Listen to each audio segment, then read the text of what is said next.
So we got to go ahead. And talk about this Travis Hunter situation where he just got married and people out here hating on it like a motherfucker.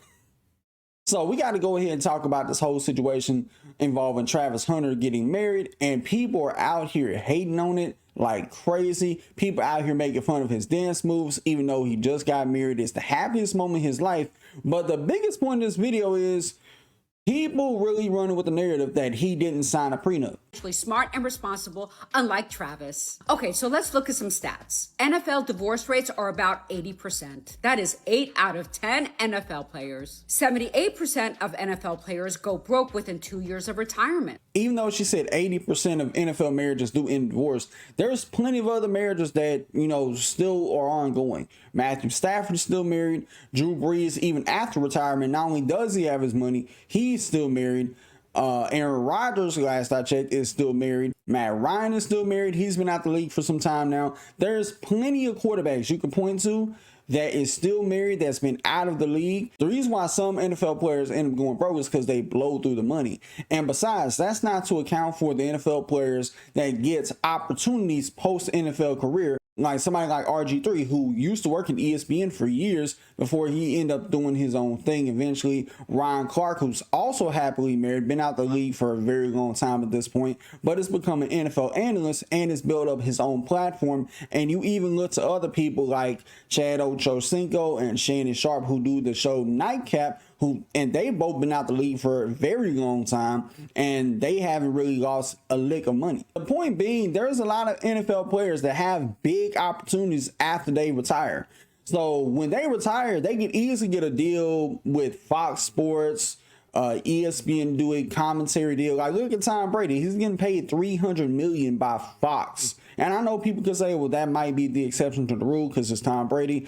Hell, even the Manning brothers, they appear on ESPN every NFL Sunday, and I believe Monday and Thursday Night Football too, to kind of like react and give their own breakdown of the game, what's going on. And it's plenty of former NFL athletes that used to work at ESPN, and they're still married. 7% of NFL and NBA marriages end in divorce within 5 years. So while Travis may be thinking this is my happily forever after, unfortunately the numbers tell us differently. Now, I am all about love, but most importantly, I'm about loving yourself and protecting your future assets. And it's time that people stop living in this fantasy la la land like, oh my gosh, we're one now. No, you are not one. One person can leave the other at any given time. You don't have the same social security card. You don't have the same driver's license. You are not one person. And while things may be all happy and lovey-dovey now, when you get to the point of divorce, things get very ugly. And this is why a prenup is important. And not just for the person who has assets, but it also protects the other person as well. How does that happen? Here's how. When you do a prenup, there's a full financial audit of what each person has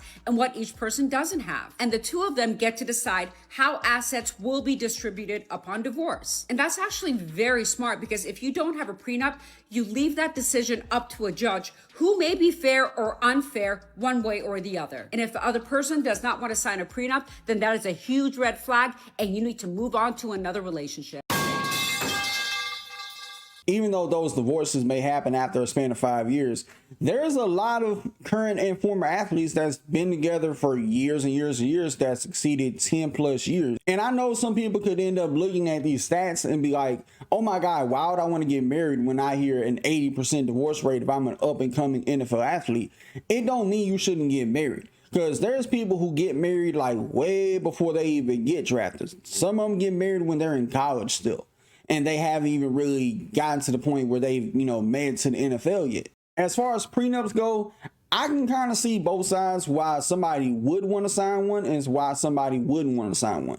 Because there do be a lot of times where somebody, tries to take half of somebody's shit that, they didn't really work for. And on the other side, I can see why they wouldn't want to sign it, because they may think it's a matter of trust. You think I'm going to just rob you blind and, rob Peter to pay Paul type shit. I mean, myself, I wouldn't have any problem getting somebody to sign a prenup. Now, as it attributes to everybody else in my family, pretty much nobody in my family ever got married with a prenup. Now, granted, you know, it really is, I don't have any, you know, superstar NFL players in my family, but albeit none of them really, you know, when they jumped the broom decided, hey, let's sign a prenup. Out of all the marriages that's been in my family, it's only ever been 2 that ended in divorce. And I know people can look at the stats and be like, damn, I wouldn't want to get married in general, let alone be an NFL player getting married. Because they'll look at the numbers and be like, oh my God, like I'm scared to get married. You have to live your life to a degree. Like, I understand, you know, yeah, marriages can be rocky. You hear about the divorce rates all the time. But just because it happened to them don't mean it will happen to you. You are the person who knows the person you're with at the end of the day. And if they do divorce you and it was off some wild shit that they may have did, it's most of the time, 9 times out of 10, it's for some type of underlying red flag that people ignored for years and years and years on end until the person end up showing their true colors about who they really are. Then it's like, you know, I really ain't got nobody to fault but the person who didn't pick up on the red flags. Because if you know how to vet the right person, you'll be able to, you know, see through that shit and not have to deal with it long term. But of course, that ain't everybody. If people were just so, you know, hell-bent on going by statistics, everybody would be scared to live their life. When it comes to like taking a risk in something, like life is full of risks. You have to know what risk is worth taking, what is not. Marriage is going to be one of the things. It all boils down to what you and your family went through. It's not about the stats. Like, sure, the stats can be what they are, but you have to look at your own family. How many people in your family are married currently?